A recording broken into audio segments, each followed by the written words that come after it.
Degree हो, law की degree हो, एक एक डिग्री करने के लिए कोचिंग सहित 15 लाख से 1.5 करोड़ रुपया तक चाहिए।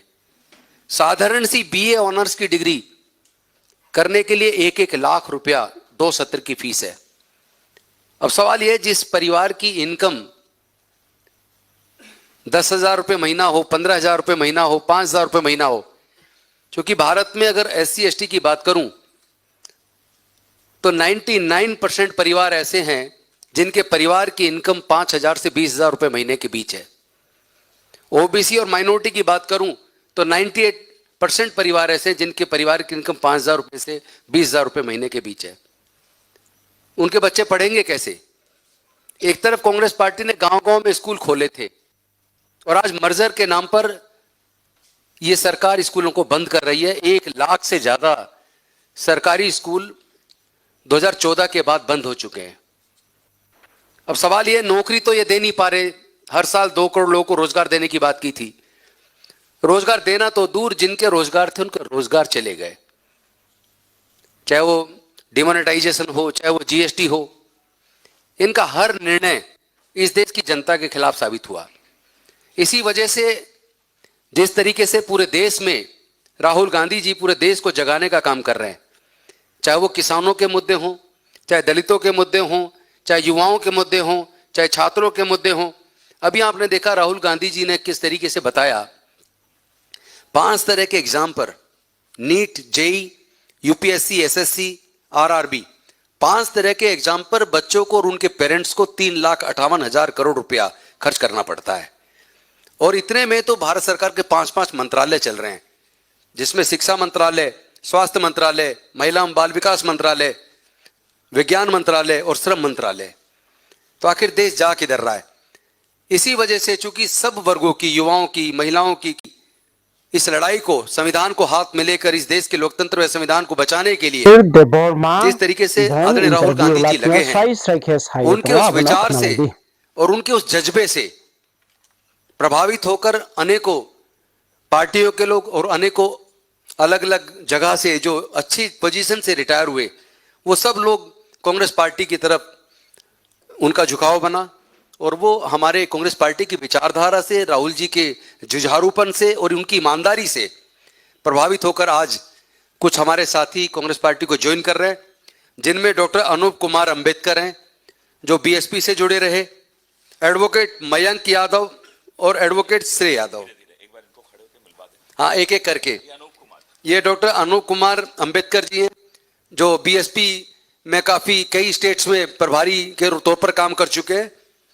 हमारे बीच advocate Mayank Yadav supreme court के एडवोकेट है, जो छात्रों की, विशेष रूप से छात्रों के मुद्दों पर सुप्रीम कोर्ट में लड़ाई लड़ते हैं और कई बार तो मुफ्त में लड़ते हैं। हमारे बीच में एडवोकेट श्रेय यादव, ये दोनों की टीम है, ये भी वंचित लोगों के लिए सुप्रीम कोर्ट में लड़ाई लड़ते हैं और अनेकों केसेस तो इन्होंने एकदम मुफ्त में लड़े हैं। जिस प्रकार मैंने 25% केस अपनी 22 साल, मतलब तो 33 साल वकालत के हो गए, लेकिन 22 साल रेगुलर वकालत की है, तो 25% केसेस हमने भी फ्री लड़े। और ये लोग हमारे संघर्ष के बहुत पुराने साथी हैं कॉलेज के टाइम से ही, वो भी आज पार्टी को ज्वाइन कर रहे हैं। हमारे बीच में सुनील कुमार वर्मा जी हैं जो PCS ऑफिसर थे उत्तर प्रदेश में, डिप्टी कमिश्नर। इन्होंने VRS लिया, सरकार के कुचक्र को ध्यान में रखते हुए उन्हें लगा कि अब सरकार में नौकरी का कोई फायदा नहीं है, अब समाज की लड़ाई और देश की लड़ाई लड़ने का टाइम आ गया, तो रिजाइन करके ये अब इधर आए हैं और कांग्रेस पार्टी को ज्वाइन कर रहे हैं। हमारे बीच में एक वरिष्ठ IAS ऑफिसर रहे चौधरी खुशीराम जी, पंजाब कैडर से रहे, वो भी आज राहुल जी की विचारधारा से प्रभावित होकर पार्टी को ज्वाइन कर रहे हैं। और ये लोग बामसेफ जैसे कैडर पे भी वर्षों तक उन्होंने काम किया है। हमारे बीच में BP अशोक जी जो IPS ऑफिसर लखनऊ, ये UP से रिटायर हुए, इनके पिताजी भी IPS थे और दोनों पक्के अम्बेडकरवादी। इंडियन पॉलिटिकल जस्टिस पार्टी इन्होंने बना रखी थी। अपनी पार्टी को भी अपने सब साथियों के साथ, ये पार्टी कांग्रेस पार्टी ऑलरेडी साथी सारे आ गए और आज वो पार्टी के साथ साथ स्वयं कांग्रेस पार्टी ज्वाइन कर रहे हैं, BP अशोक जी। हमारे बीच रोहित जाखड़ जी जो एक बड़े किसान नेता, अपने किसान आंदोलन में इनका चेहरा देखा होगा, लगातार बहुत मजबूती के साथ ये गाजीपुर बॉर्डर का पूरा आंदोलन इन लोगों ने चलाया और ये लगातार पूरे देश में वंचित वर्गों की और विशेष रूप से किसानों की लड़ाई लड़ते हैं।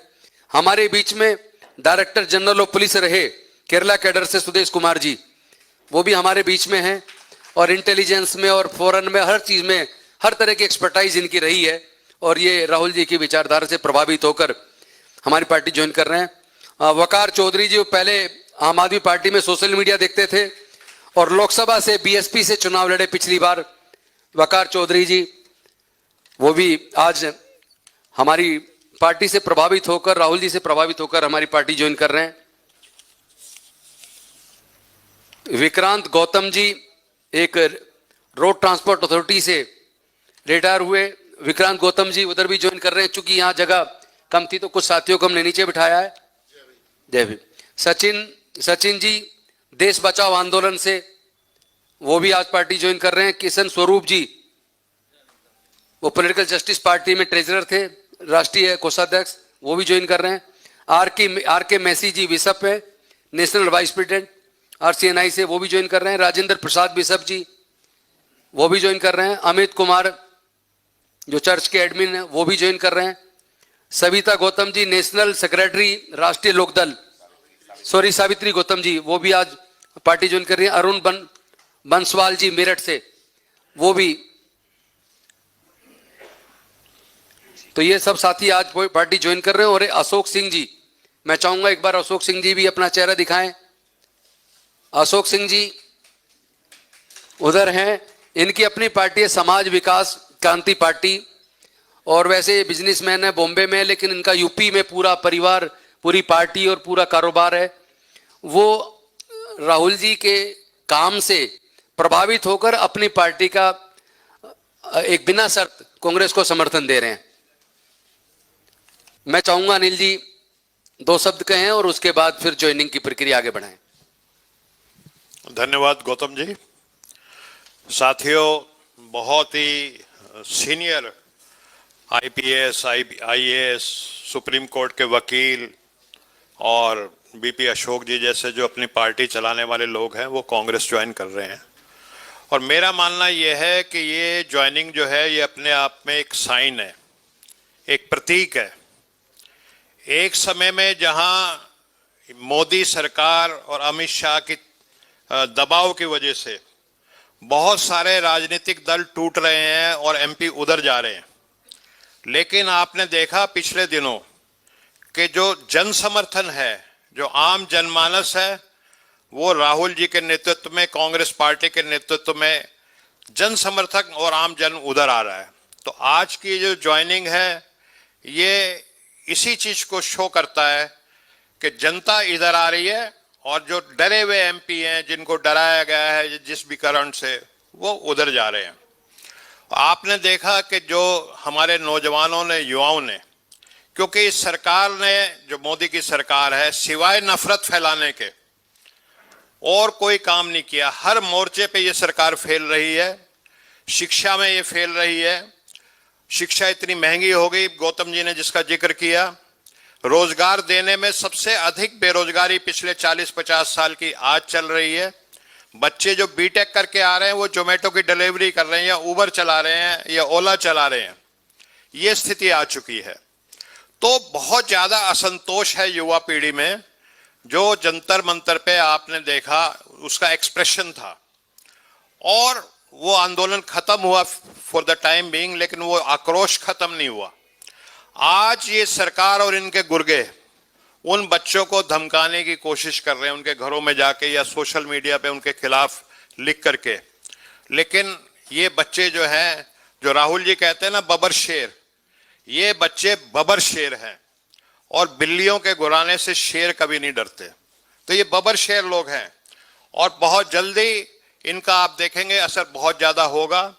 राहुल जी ने भी इनकी आवाज कोटा में उठाई, देहरादून में उठाई और